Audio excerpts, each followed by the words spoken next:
Huwag matakot. Pag may katuwiran, ipaglaban. Ipagdasal. Ang Diyos lamang ang nakakaalam ng bawat ginagawa ng mga tao, siya ang nakakaalam. Nire-reveal ni Lord kung ikaw ay may close relationship ka sa Kanya, talagang kakausapin ka niya. Ako, I am praying for the Philippines. I am very excited because what happening in the Philippines now, it says in Romans 8:28, all things work together for good for those who love Him and called according to His purpose.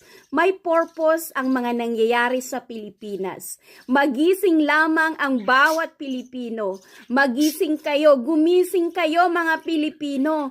May purpose ang Diyos kung bakit naging nangyayari ang mga bagay-bagay na ito. Sa susunod na election, maging wise kayo sa pagpili. Huwag puro pira ang paira.